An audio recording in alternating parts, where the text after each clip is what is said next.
Mmm, warm apple pie. Warm apple pie with a hint of vanilla, a sort of pie a la mode. In what was arguably the most magical moment of my life, this amazing smell kept my senses, primarily my sense of touch, at bay. Remarkably, however, Angela and I didn't go to prom or any of the other weekend events that everyone plans around the occasion. I approached her from behind in line at the movie theater, and she smiled shyly. I smiled back at her, and we both laughed. While almost everyone else at Comic South High School was at prom, we two misfits walked unaccompanied into the movie theater on a beautiful May evening in 1974. Angela and I had known each other since my family had moved to town 5 years earlier. Officially, I am Nicholas Turkink-Narpsky, and since both of our last names started with a T, I very often sat right behind Angela in the several classes we attended together over the years. During that time, we went from mere acquaintances to pretty good friends and whatever we'd call it. Anyway, she was my first, and I was hers. It is said that the clerks at Ellis Island abbreviated the names of many immigrants when they came to the United States because they couldn't spell or understand them. If that's true, I don't even want to know what my real last name is. I always felt like I should get a 100 on every spelling test just for spelling my last name correctly. Maybe that's why I'm Nikki to my family, but to everyone else who's important in my life, and even those who aren't, I just call myself Trick. Except for Angela. To her, I've always been Nicholas, pronouncing all three syllables rather than blending in two. It was easy to realize that Angela didn't think too highly of me the first year my family lived in town. I was a skinny little 7th grader with a bunch of dark brown, unruly hair. Depending on who you talk to, I was considered either a quirky genius or a lazy slacker, and probably both were true to one degree or another. I could get excellent grades if I wanted to, but I rarely had the opportunity. I was bored to tears in school, and my competitive fervor dulled when I learned how many kids cheated to get good grades. Most of the time, I just showed up to school, kept my mouth shut, and was one of many nameless kids. Angela, on the other hand, was almost my polar opposite. She was incredibly smart, probably the smartest kid in our class, and competed like no one I'd ever met. She was relentless and never let anyone hold her back. She barely tolerated the younger ones asking questions of the teachers, probably because she thought they were inhibiting her learning. At that period of her life, she was also not known for her tact and was very direct with everyone. Someone must have explained to her at one time what tact was, and he or she at least forced her to be tolerant. No one wondered why she didn't have many friends. Angela was not only a force to be reckoned with in the classroom, she was also a force to be reckoned with physically. In 7th grade, she was 5, 8, and towered over almost every other girl in our class. In comparison, my height was 4, 11, and my weight was 68 pounds. Perhaps it was due to the fact that young womanhood wasn't really knocking on my door. I had 2 lessons with Angela in 7th grade, and I'm willing to bet she didn't say more than a dozen words to me all year. This was pretty typical for me, since I was the new kid in school and hardly anyone talked to me. In 8th grade, my social life took off, but my relationship with Angela remained consistently cool. Then, in 9th grade, she would occasionally have a few words with me. I was fine with both, because by this point I had a few good friends and a small social life. But as for dating, well, Angela wasn't dating anyone because I don't think there was a single guy in our school who had the guts to ask her out. There were rumors in the hallways that she was a lesbian, which was not a good thing in the 1970s. Long Island was a mecca for Italian girls, and in 9th grade, all I could look at was Jennifer Armaroli, a dark-skinned Southern Italian who had the biggest legs on earth and wore short skirts with bare tights to show them off. To quote Bob Seger, she was a black-haired beauty with big dark eyes and her own glasses sitting high, high, very firm and high. My love was only at a distance because I never had the courage to ask her out. Between freshman and sophomore year, biology smiled on me, and over the summer I grew 5 inches, reaching a height of 5'7" and a weight of 116 pounds. It was like the whole world had rediscovered itself to me, and girls who hadn't paid attention to me before suddenly realized I was alive. Yes, I still had a mop of long, unruly hair, but I was now taller than many of the girls who used to look down on me, literally. Maybe because we were now seeing each other almost eye to eye, Angela seemed much friendlier to me. We had a few deep conversations, and I began to realize that she wasn't an automaton without feelings. In fact, she had quite a few feelings, and I got the feeling that there was a real girl living somewhere inside, just waiting to break free. I tried to talk to her and with her. Sure, she was still the determined Angela, but I was able to see a part of her that I don't think many others saw. A few times we even sat together at lunch and talked. I learned that she wanted to become a heart surgeon and was going to study at Cornell to achieve that. What about me? I was going to be a cab driver. No, I'm kidding. I wanted to be a sports journalist, and I was going to go to the University of Missouri. She told me that she thought I could do better in my life, noting how well I did on state tests and things like that where everyone was on a level playing field. She pointed out that my scores weren't much lower than hers, especially since I didn't spend my precious time studying. We became such good friends that I took her snide comments as an attempt to push me for something more. Somewhere along the line, she eventually succeeded, because I enrolled at Marist College, where I studied to be a transfer student. By my junior year of high school, I was fluent in French and knew all 6 tenses, which is pretty good because most French people only know 4. Italian turned out to be not much more difficult for me. Although Angela didn't have many friends, she was on many committees and participated in many activities throughout her high school years. When one of these groups had a special cause, very often I was her companion. Although we were not couples, this attracted many looks from our peers. In high school, Angela had very infrequent dates. Not that I had a lot of them, but I had more than she did. My senior year of high school, I asked a girl I liked, but hadn't dated yet to prom, and she turned me down. I was disappointed, but not crushed. A few of my friends tried to talk me into taking another friend who really wanted to be at prom, but she wasn't invited. But my heart didn't lie to that, and I told them I wasn't going with just anyone. That's how I ended up at the movie theater alone at prom. Angela and I watched a movie together, and when it ended it was 11, so I asked if she wanted to have a beer with me.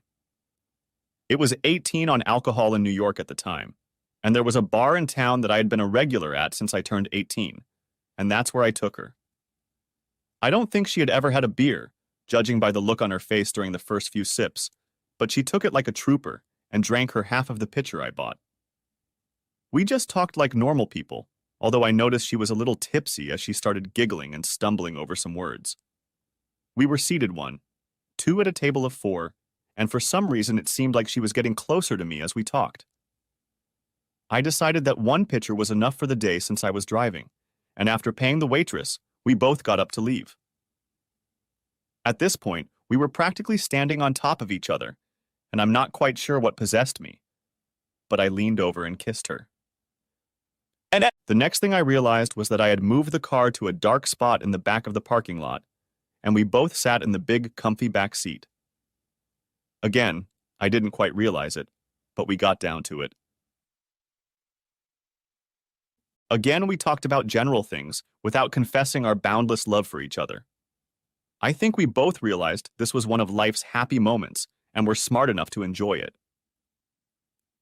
I turned off the engine as I pulled up next to her father's car in the parking lot of the movie theater.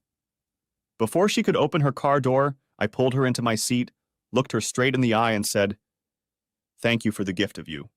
I will treasure it forever." I realized I had stunned her, and believe me, stunning Angela Tallarico was not easy. Her big eyes widened, but she didn't say anything. Then she got out of the car, got into her car, and drove away. I never told anyone about that night, and I guess she didn't either. I didn't feel like our friendship had changed one bit because of it. For the next few weeks, I thought about that night every day. I knew I didn't love her. I knew she didn't love me. But there was something about her, and I had to see that if I lit a spark in her, it would turn into a flame. The week before graduation, I asked her out on a date that was supposed to be the week after graduation. She gently turned me down, but it hit me. I knew she could tell she hurt me because I'm sure my mouth was open and tears were in my eyes. At 18, most teenagers think they know everything. I, on the other hand, obviously knew nothing. I was shocked. Sure enough, Angela was the valedictorian of the class and, naturally, gave a speech at graduation the following week. I hadn't heard a word of it, nor had I heard any of the other speeches or announcements. I sat next to the class clown, and Mike Lips Laskowitz kept the dialogue going throughout the ceremony. All I did was laugh out loud a few times, and I had a smile on my face the whole time. The ceremony lasted over an hour, and when it was over, my mom asked me why I was the only one who seemed to enjoy the entire ceremony. She knew Lips, and when I pointed out that he was sitting next to me, she said she understood perfectly. "Your father isn't as funny as this guy." "God, what dry speeches," she remarked. Meh. During the summer, I worked at the local library and played softball with a group of high school kids. We had a pretty good team, and it was a pretty good group of guys. We often went out drinking after games, most of which we won. In early August, some of us were leaving for school, so we scheduled a final game for the whole team to attend, and had a final party for both the guys on the team and our girlfriends and cheerleaders. The game was scheduled for late afternoon, and the party was in a friend's big backyard around 8 o'clock. We had defeated a team from neighboring Deer Park 11-0, so we were all excited for the farewell party. When I got there, the party had already been going on for about 10 minutes. I quickly grabbed a beer and walked around the courtyard snacking and saying hello to everyone. Lori Yarnofstein, the girl who turned me down at graduation, was there, and as I approached the small group of people she was with, she turned to me, smiled brightly, and then just kissed me.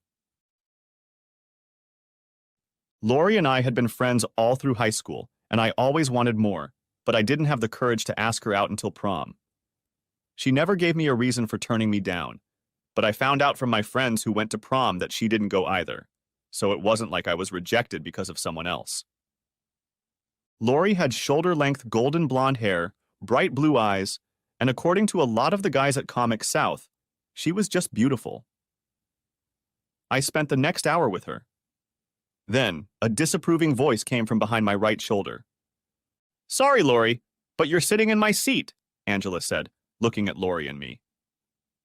We raised our heads at the same time. Angela was looking at us through the bottom of her glasses. My mouth opened, but no sound came out of it. Lori, stammering, saw the shocked look on my face, quietly got up from the table and walked over to the other group. Just as quietly, Angela moved to the seat Lori had just vacated, and just as naturally put her right arm around me. The conversation, which had been abruptly interrupted when Angela approached the table, resumed as if nothing had happened.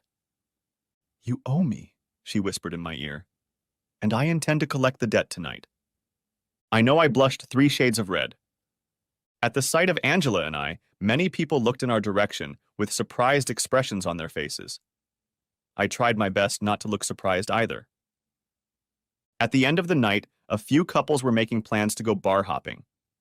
When I looked over at Angela, she was already halfway to my car and beckoning me to follow her. "Ah, looks like we have other plans," I said to my best friend Danny and his girlfriend. "Ah, gotta go." "Do you think you can find us a quiet place to park?" she asked in a half-whisper when I saw the lights of the backyard reflected in her dark eyes. "Oh yeah," I muttered as I led her to my car and opened the passenger side door for her. 5 minutes later, I brought us to a nice quiet place and we got down to it. "Why?" I finally asked quietly. "Why did you turn me down for a date before? I thought we had something going on." "We did have something, and it was freaking me out. I didn't know how to deal with it," she replied. "Look, Nicholas, you know that I've already chosen my path in life, and we both know that long-distance relationships in college never end. I didn't want to start something with you only to have it fall apart 6 months later and have you hate me. I really value your friendship, and I don't want to lose it. I don't have many friends, and I really can't lose them. So if we just stay friends?" "Okay, I understand. But why tonight specifically? And what was that crap with Lori?" "Considering she refused to ask you to prom, I felt she had no rights to you, and I wanted to make sure you went out with me tonight. I wanted to send you off to college the right way. But it worked out just fine. Where did you learn everything else? It was wonderful, she purred. Believe it or not, I learned it from reading Penthouse and Playboy, I said. There's a lot more to those magazines than just pictures of naked women. There are words in between those pictures. Huh. Who would have thought it? That should make you very popular in college, she said.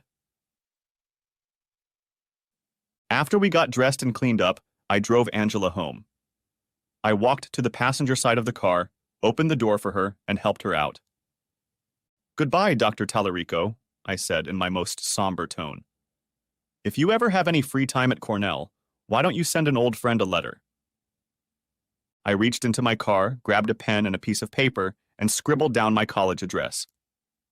Goodbye, Nicholas, she said, put my address in the pocket of her shorts, turned and walked into her house.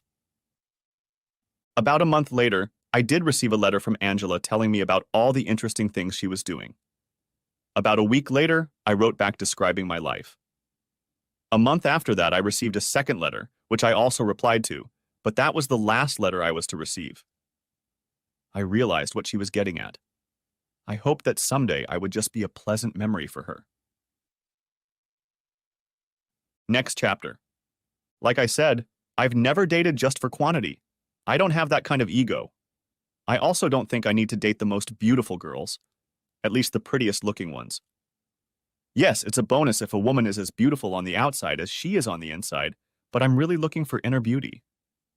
But now I'm back to whining about Angela. The classes were interesting to say the least. Since I was already fluent in French and had a few CLEP credits, my freshman year I chose an easier language and a more challenging one, taking Italian and Chinese. In my sophomore year, I added Spanish and Russian, and then spent a semester in Italy for the first half of my junior year. I spent the second half of my junior year in China. Essentially, I spent my entire junior year off campus. In my senior year, I enrolled in the only French course I could take, the top level, but I found myself a little rusty in the first 2 weeks. We were using a textbook one level lower than the one we used in our senior year of high school.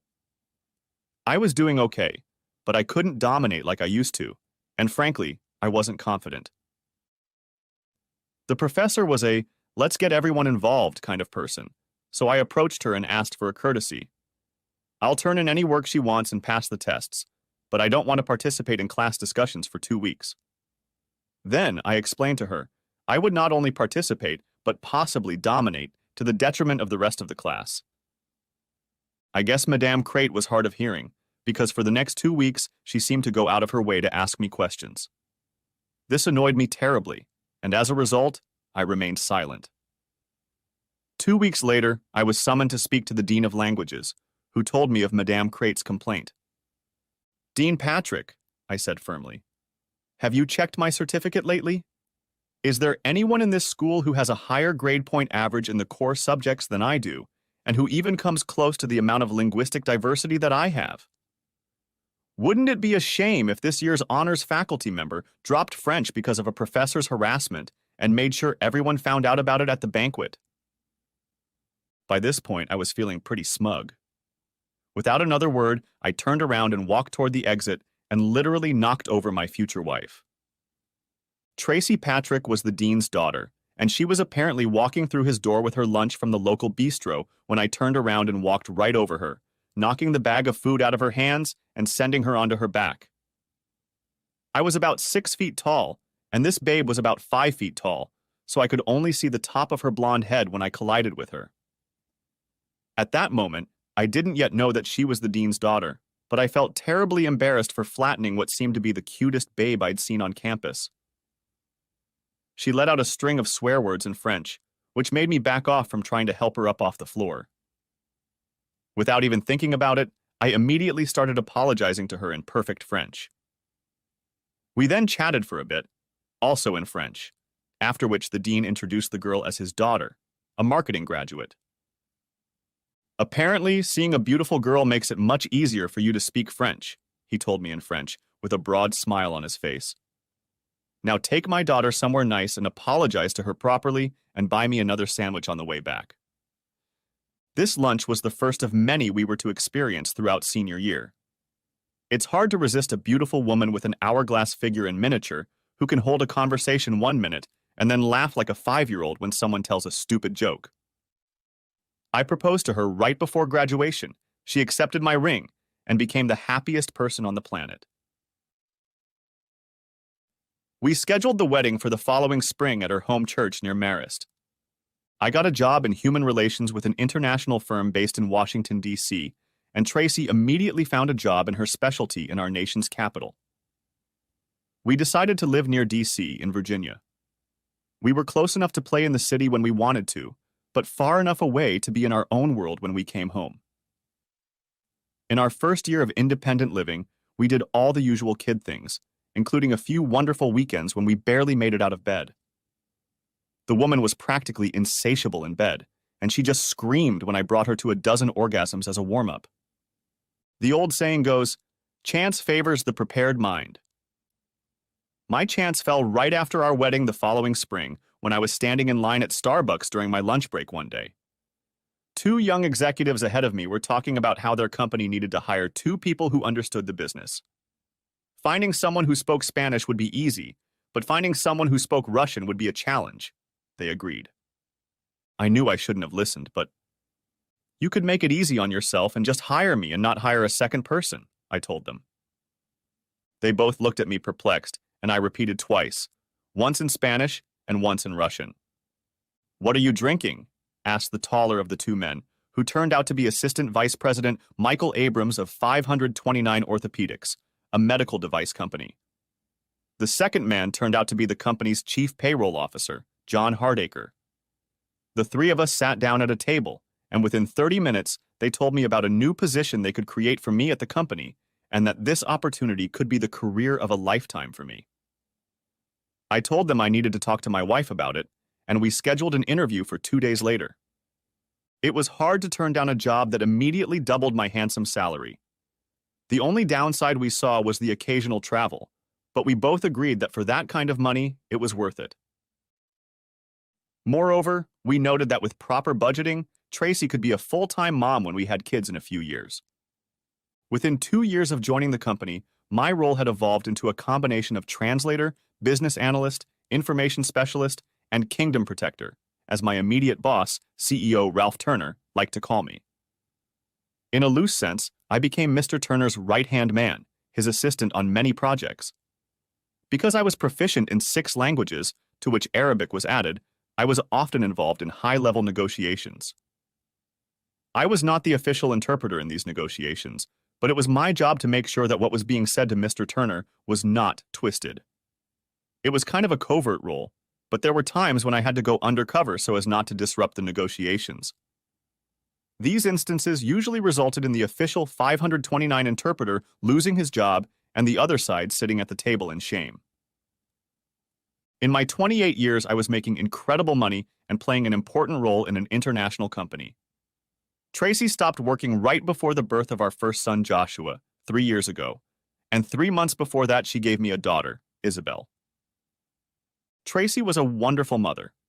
She drove the kids to every sporting activity, kept the house in order, became a world-class cook, and volunteered for several non-profit organizations. She was also a wonderful hostess on the few occasions we had guests over. Pregnancy only added about 10 pounds to Tracy, as she was also a gym rat on top of everything else. But those extra pounds seemed to be in all the right places. She had no trouble drawing attention wherever she went, whether she was dressed nicely or in a tracksuit. I had no problem with people staring at her, and she didn't seem to notice the admirers. Even the traveling I sometimes had to do was quite pleasant.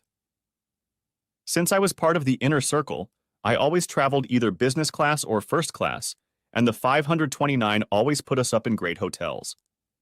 Occasionally, a woman would make friendly contact with me in the hotel bar and offer to hook her up for the evening, but I always declined their advances as politely as I could. I was a one-woman man, although it was a nice compliment for a woman to think I wasn't a troll. I still had a mop of unruly hair, though I kept it above my shoulders, and my height was 5'11" at 180. I was also a gym rat.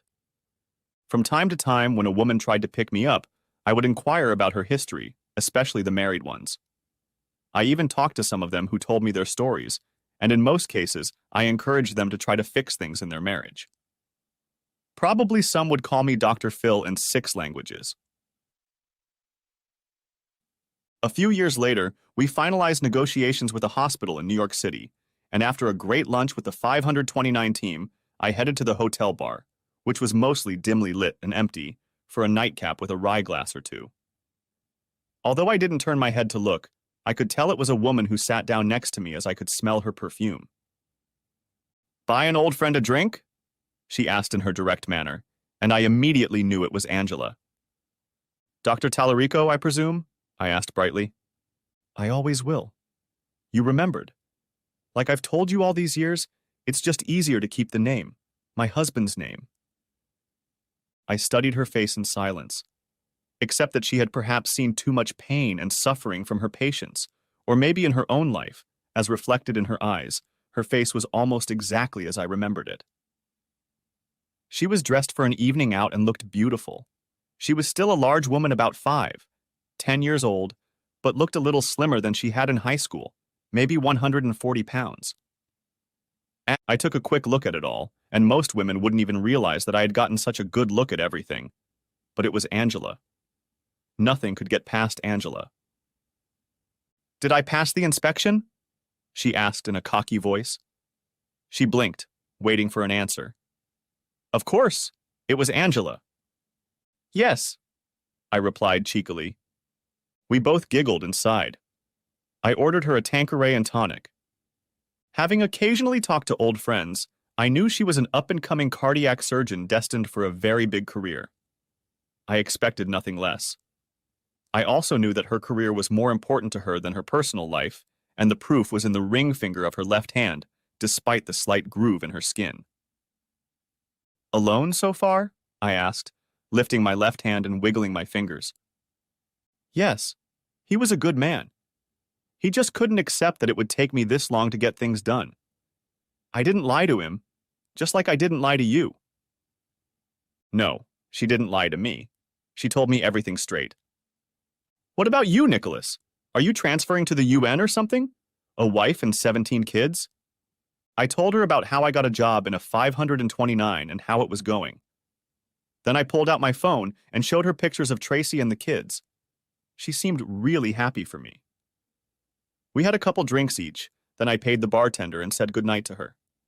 She leaned over and kissed me gently on the cheek. I reciprocated. We exchanged cell phone numbers, mostly out of courtesy, because I knew she would never have time to return my calls. Tracy went back to work part-time when our second child went to middle school. 6 months after our youngest graduated from high school and left for college, she returned full-time. She worked in the public relations department of a local college, and she seemed to really enjoy her job. Our home life continued as before, except for the new feeling of being empty parents. It took us a while to come to terms with it, but one Sunday we took a trip back in time and almost didn't get out of bed all day. The difference was that this time, we were both 46 instead of 20. I have to admit that I slept like a beast that night, and when I went to work the next morning, my muscles ached more than once. "Hey, Grandpa, forgot your cane?" one of the young guys said to me as I limped to the break room for my first cup of morning coffee. A couple years later, Tracy left the university and took a job with a large financial services company that was moving from upstate New York to D.C. Since they were new to the area and she was a veteran, she indicated that she would have a lot of input into some aspects of the company, including things like managing the company's nonprofit expenses. She pointed out to me that she might have to work part-time on some projects, but it wouldn't affect our home life too much. I supported her as best I could and told her to go for it.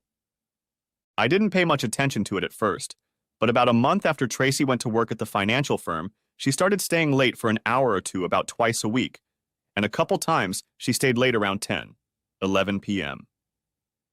She attributed this to dinners with important clients and/or executives from some of the non-profit organizations the firm worked with, which made sense given her position. I didn't notice any change in her behavior at home, and she seemed to still be the same loving wife. But every now and then I got the odd feeling like she was trying too hard to be Mrs. Perfect. A few months later, her parents came down from New York to visit. At one point, Tracy and her mother were in the kitchen, and her father and I were in the family room of our house, watching sports and just talking nonstop. How does Tracy like working for Dennis O'Brien? I heard he took over most of the day-to-day work from his father Chuck a few years ago. Good for Chuck. He was a couple years younger than me, if memory serves. So he's about 65, Joe Patrick said. Did Tracy know her boss before she started working for him? I asked nonchalantly, trying not to give away my concern. She never mentioned it. Oh yeah, the O'Briens lived just a few blocks from us when the kids were growing up. Tracy and Dennis were together the last 2 years of high school, even being prom queen and king. For a couple minutes, I thought he was going to be my son-in-law, but he broke up with Tracy a few months after leaving for Michigan State. She was pretty emotional at the time, but you know how it is with kids. I nodded, holding back the rising bile. Tracy and I didn't talk too much about our past love affairs. It didn't concern her, just like mine didn't concern her. But you'd think she'd mention that her new boss was an old acquaintance. I continued to keep my cool, but realized I had to at least reaffirm my trust in my wife. I deftly changed the topic of conversation with Joe, but my brain was suddenly working overtime. I didn't even have time to formulate a plan of action before Tracy and her boss slapped me in the face with their deception, though I'm sure at that moment they didn't even realize what they had done. It was a simple act, played out on a local television program for all to see. I didn't notice it at first, but the beauty of the internet is that what you see on TV never goes away. What a work colleague thought was a good opportunity to watch a replay of my wife's actions on TV turned out to be the worst day of my life. Dennis O'Brien decided it would be a good PR move to throw a raucous fundraiser for the DC Police Department to raise money for new equipment. They called the campaign Love You Blue, probably echoing an old theme used by the Houston Oilers when they were coached by Bum Phillips. O'Brien and Tracy have been working on the promotion for some time now, and the company held a press conference to announce it. I didn't see the press conference, but several of my coworkers did and came into my office to tell me that my wife, along with her boss, had made the noon news. The three of us and them called up the video from the CBS affiliate's website. Tracy spoke first at the podium and then introduced Dennis O'Brien, who walked up to the podium, leaned over to Tracy, put his hands on his forearms, and casually smacked her on the lips. Nothing too demonstrative. Damn! I roared, completely shocking my three coworkers. That goddamn slut bastard is sleeping with my goddamn wife. I'm gonna kill them both. I jumped up from my chair, but my coworkers had the sense not to let me leave the office, despite my threats of physical violence against them. One of them called our security guard, and the other called Mr. Turner, and both of them came running. Mr. Turner was like a second father to me, so when he came into my office and told me to calm down and explain what had happened, I took a few deep breaths and hit the play button on the video. Mr. Turner immediately knew what he was seeing. Holy shit, he muttered. What? Tom Ammerman, who was one of three coworkers in the room, asked, What do you guys see that we don't see? Look at the way they kissed, Tom, explained Mr. Turner gently. No, it wasn't demonstrative. Oh shit, Tom whispered a little audibly. That's exactly the kind of kiss I give my wife in the morning when I leave for work. There was silence in the room as all 6 men in the office suddenly thought, I'm going to have to take the rest of the day off, Mr. Turner, I finally said to break the silence. I understand, Trick. You've got a lot of days to spare. Don't do anything stupid, son. Before I left, Mr. Turner gave me a business card for a private investigator the firm sometimes employs to do background checks on potential employees. He's not cheap, but he's the best and very discreet. I looked like myself as I walked out of the office in a daze.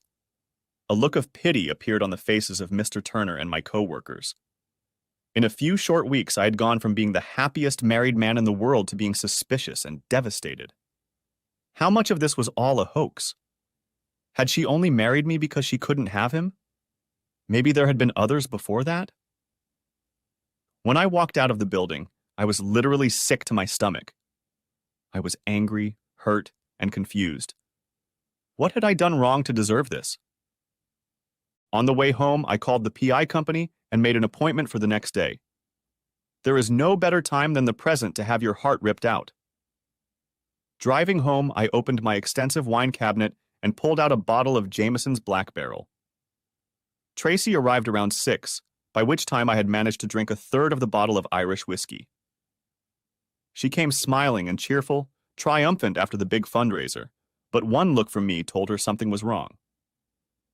I sat in my favorite La-Z-Boy chair, leaning back, and she came over and leaned over my body, putting her face next to mine, and gently kissed me on the lips, just like she had done to her damn boss a few hours earlier. Her goddamn boss. A comfortable, familiar kiss, a kiss that until today had told me she was mine. All mine. Now, apparently, it was just an empty gesture. It took all my self-control not to shove her off my lap and throw up. "Do you want to talk about it?" she whispered to me. "Do you want to go upstairs and see if I can do it better?" "No, I'll just sit here and drown my sorrows alone." "I don't want to ruin your day," I replied. "From the way you walked in, I'm guessing today was a big PR success for you." "So you didn't see that?" she inquired. "It was a great day for us. Let me grab my tablet and show you the video." "Maybe later. I have a serious problem to solve." We had nothing that night, or for the next week. On the third night, Tracy made a symbolic gesture of initiation, but that was the end of it. It was then that I realized that my loving wife was holding me back, and had been for some time. We used to initiate about equally, but for about the last year or so, if I didn't initiate, I didn't receive. She was constantly responding to my desires to keep me satisfied and unaware that there was a problem. But now that she had a lover, she was more than happy to not have to initiate with me. Not that I doubted it, but after 2 weeks the private investigator had more than enough evidence to prove that my cheating theory was indeed a fact. He had photos and videotapes of 5 different encounters, including one that showed Tracy leaning over his desk in his office in the middle of the workday, time-wise. Apparently, this footage was recorded using the company's internal security system, which means that Dickhead knew what he was filming, and Tracy, I'm guessing, didn't. I didn't bother asking where the investigator got the video. I knew we could never use it in court, but it was another dagger in my heart. Saturday night, I took Tracy out to a nice Italian restaurant that had an atmosphere. While we ate, I told her that I would be out of town Monday through Friday and would be going to New York. I mentioned that since she had been spending a lot of time with Dennis O'Brien lately, maybe she would come to New York with me, and we could turn the trip into a mini vacation to repair the relationship. At this point, Tracy looked up from her plate, but she looked more panicked than surprised by my statement. It was as if she was about to say something, but then changed her mind and lowered her eyes back to her plate. "I can't just pick up and dump Dennis without warning," she said. "Besides being charming and turning on the lights in the morning, I'm not sure he'll be able to run the household without me if I don't get everything ready for him. Yes, I spend a lot of time at the office, Trick, but I don't think I'm neglecting you, am I? Yeah, I guess I've gotten closer to Dennis over the years, but you don't have to worry about him. He's my boss, and you're the love of my life. You're the only man I love, and I'd rather be the only woman you love." Given the information I already had, I realized Tracy was rubbing some bullshit in my face, so I just handed it back to her, putting on what I hoped was my best smile. "Maybe we should get takeout dessert, and we can eat it in bed tonight," I said. She nodded. "Among other things," she whispered back to me. I had loved this woman so much for 24 years, and I knew that even though I was mad as hell at her at the moment, I would always love her in some way. We never made it to dessert. Monday morning, holding myself back, walked out the door and left. I stopped at the grocery store and liquor store to stock up on everything I needed to hide out in one of the scrappiest motels in town for the duration of my proposed trip. I knew I wouldn't be seen by anyone who could let Tracy know I was on this side of town. And while I technically took a week off, I actually managed to get quite a bit of work done by locking myself away for Monday and Tuesday. I guess when I was out of town, the amorous duo didn't go rogue, and my private investigator had nothing to report. On Wednesday, however, they both left the office early and showed up a few minutes later at a swanky, somewhat exclusive Irish pub on the north side of town. After dinner, they drove to Dennis's house in separate cars. At least she had the good sense not to entertain him in our marital bed. My private investigator had alerted me when the gymnastics started, and I knew he was recording too. He made one last call to me around 2 in the morning, telling me that it looked like she would be spending the night with Mr. Wonderful. I set my alarm for 5, and by 7, I was already standing in the middle of Dennis O'Brien's driveway, since apparently he'd asked Tracy to pull into the vacant space in his garage. I was halfway through the morning paper and a second donut when the garage door swung open at 7:30. I guess I could have been a complete moron, but I honked when Tracy started backing up, not expecting anyone in the driveway. She braked sharply, and I saw Dennis slowly climb out of the front seat of his car. I watched them from the front seat of my car. Tracy's eyes popped out of her forehead when she saw me getting out of the car and into the driveway. "Tell me again that I'm the only one you love," I shouted at her. Asswipe didn't look happy as he approached, but then he made the biggest mistake of his life when he told me I couldn't talk to my wife that way. I pounced on him, lowered my shoulder just before contact, and then lifted that shoulder up and without stopping on my feet, flopped him on his back and ended up on top of him myself, executing a perfect takedown. I'm pretty sure I heard ribs crack right before he made a loud "omph" sound. I growled as I pulled away from his prostrate body. Tracy looked at me like I was crazy and then ran up to Dennis as I slowly walked to my car. "You might want to call 911 and don't move him too much so the broken rib doesn't puncture a lung," I hissed to my soon-to-be ex-wife. I saw her mouth move, but no sound came out of it. Her lover was making a lot of noise with an occasional whimper. I got in my car and drove back to the apartment I was staying in. The police showed up at my apartment about an hour later, handcuffed me, and took me to jail for assaulting an idiot.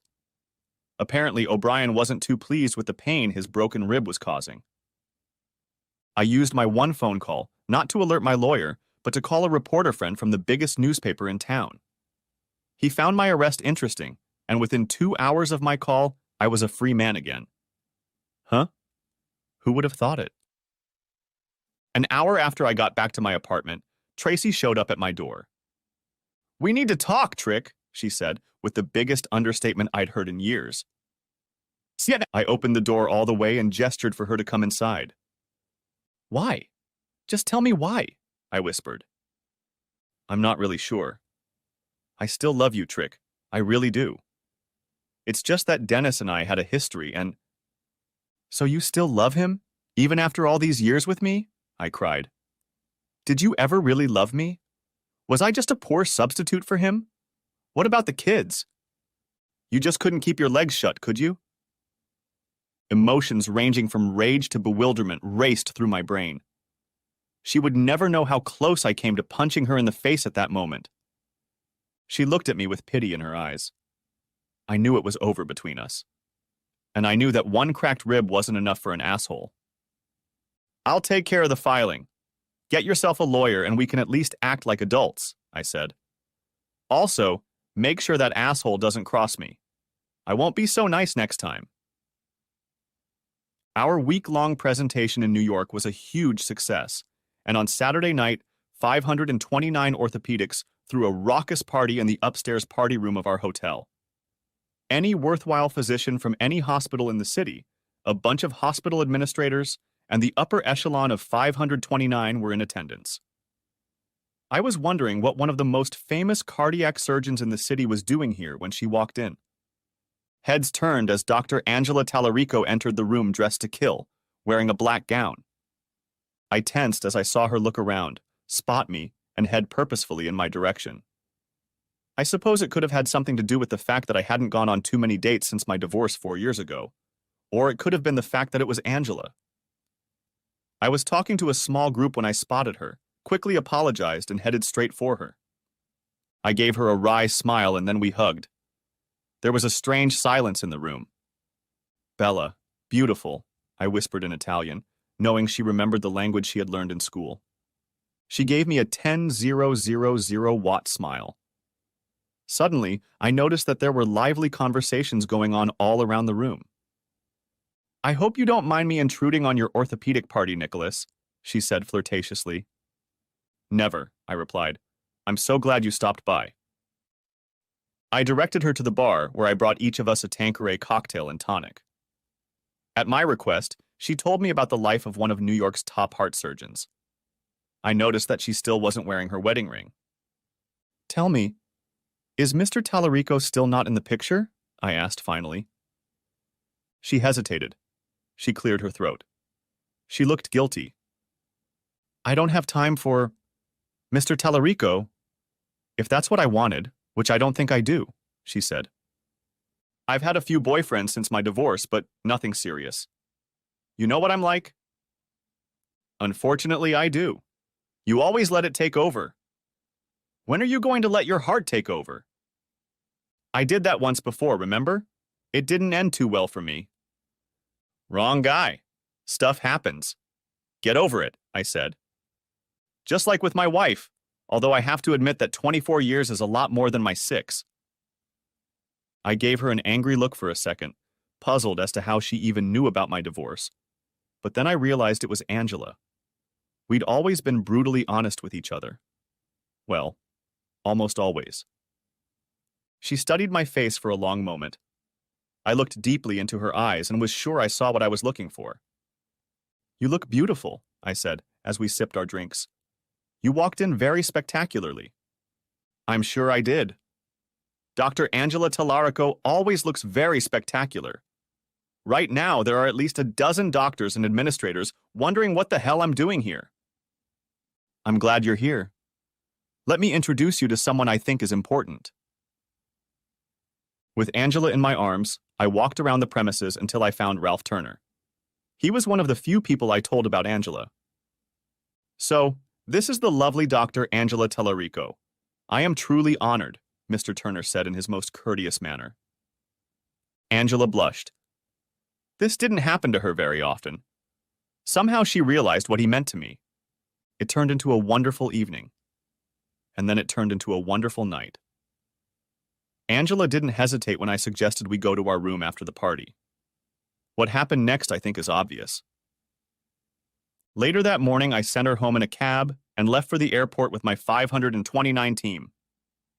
The flight home wasn't long, but it was enough time for Mr. Turner to sit down next to me and ask how I could let Angela go. For a terribly smart guy, Trick, you're just plain dumb, he said. Marry that woman. Marry her soon. Marry her tomorrow. You know I'm right. He looked me straight in the eye, stood up, and went back to his seat. I knew he was right.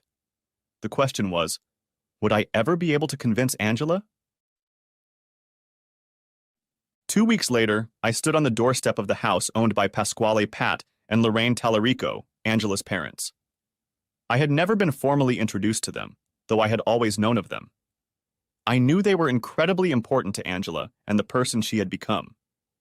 They were tough leaders, and I knew that they were the ones who pushed Angela to be as great as she could be. I also remembered Angela saying that they were not impressed with me.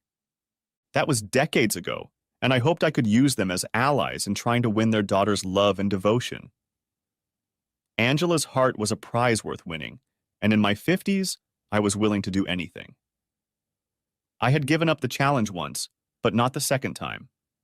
I spent Friday night and Saturday afternoon talking to Angela's parents, explaining how I felt about their daughter and why I believed I could make her happy for the rest of our lives. I talked about everything, even my marriage and divorce from Tracy. I know I surprised her parents when we started talking about finances because I was making about 5 times as much as the esteemed Dr. Tallarico. Just on account of speaking a bunch of languages? Her father asked. Only on account of speaking a bunch of languages with a bunch of CEOs around the world, in a field that's only going to grow, I replied confidently, but modestly as I hoped. We then moved on to a more difficult topic, cracking a nut, which turned out to be their daughter. If you know her well, you know that she is very energetic and very dedicated to her patients. How do you get her to think of herself first? Her father asked. That will be my problem. Just assure me you're on my side, I said. Angela's mother jumped up from the chair she was sitting in and practically smothered me in a hug. While I was trying to catch my breath, Pat grabbed my hand and wished me happy fate. I figured that meant I had their blessing. I made a date with Angela 2 weeks ahead of time and planned a long weekend with Ralph. I had her dressed to the hilt and showed up at Angela's house on Friday night with a corsage around her wrist. I then escorted her to my rented limo, and we headed to East Meadow on Long Island to Borelli's, my favorite Italian restaurant. Borelli's restaurant was still old-fashioned enough that I could ask for an Italian-speaking waiter, and he had to speak only Italian at our table all evening. Being Italian and having studied the language in school, Angela could speak and understand some of what was being said, but the waiter and I were moving too fast for her to keep up, so I was ordering for her and generally being the go-between. We didn't even hold back when the manager came out and greeted me in Italian, like I was his long-lost brother. After that, we drove back into town where I had a reservation at one of the upscale dance clubs. As soon as we entered the club, it came to her that she was blushing. "It's prom night, isn't it?" she exclaimed. "Prom night is for losers," I replied. "Remember, some of us were too busy going to the movies to make it to prom." We laughed like a couple of idiots and then went dancing the night away. When we pulled up to her house around 2 in the morning, I walked her to the door and then, very formally, told her I had a great time. "Why don't you send the limo home for the night?" she wheezed. She didn't need to be told twice. After a few dozen minutes, I asked, "Ang," no one ever called her Angie or lived up to it, "have you ever thought about how you want to spend your retirement years?" "Honestly, no, Nicholas," she replied. "I've got some good years ahead of me, so no, I haven't thought about it. Besides, you know I'm not very good at multitasking." I was hoping for something better. Damn, I'm not persistent after all. "Okay, but we still need to get moving. Graduation weekend is far from over," I said. "Matt, are you sure you want to go through with this?" she asked. "Oh yeah, there's still a lot to do, lady," I replied. I grabbed my bag of clothes, and the next day we went about our usual routine. Lunch, some shopping, dinner, then a Broadway play, followed by drinks at another nice restaurant. We spent the night in my hotel room doing the same things we had done the night before, but this time we went to bed a little earlier because I told her I had a special breakfast planned on the island. We were both a little tired when we got up at 7. At 8, we were already sitting in my rental car and driving down the Long Island Expressway, which was pretty empty on a Sunday. As I turned off the LI and headed towards Comac, an amused expression appeared on Angela's face as she realized what was up. Her parents were waiting for us on the front porch when we pulled up. Her parents greeted me like I was a long-lost son, but I whispered to her mother that Angela wasn't thrilled about the marriage as we hugged. She was surprised, but told me to hang in there. For her part, Angela looked shocked at the way her parents greeted me. We started with fresh pastries that I had asked her parents to buy from a local bakery, but after that, it was Angela's mom who took over the culinary delights. We ate like kings, and the conversation revolved around Angela and her childhood. There was a lot of laughter around the table. We finished the smoky mimosas, and it wasn't until she finished her flute that she discovered there was something stuck in the bottom of her flute.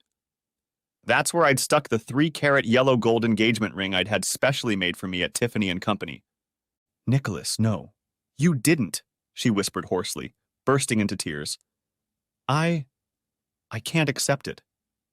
"You can accept it," her mother said in a scolding tone, then grinned widely. "It's time for Dr. Tallarico to become Dr. Tallarico Trick. Oh, hell, never mind. Angela, I'm not trying to take away from what you've done to get where you are, but there's more to life than just a job. Look at your parents. They've been married for 50 years, and they still look like they love each other very much. Don't you love the time we spend together? I do. And I want to wake up with you every morning and know that we'll be together every day." And then the unthinkable happened. Angela started crying and then sobbing. I hugged her, and when her mother held out the dried ring to me, I gently pushed her away and then put it on her finger. She looked at her hand as if she had never seen her fingers before. With Mr. Turner's approval, I changed my 529 status to consultant and moved out of New York. Angela and I bought a nice house in the country, and a year later we were married. My children were happy for me, although both thought Angela was a bit stuffy. Admittedly, Angela was reserved with my children. She didn't have children of her own, and I knew it wasn't her policy in those days to have children. But when my children had children of their own, restraint became a thing of the past.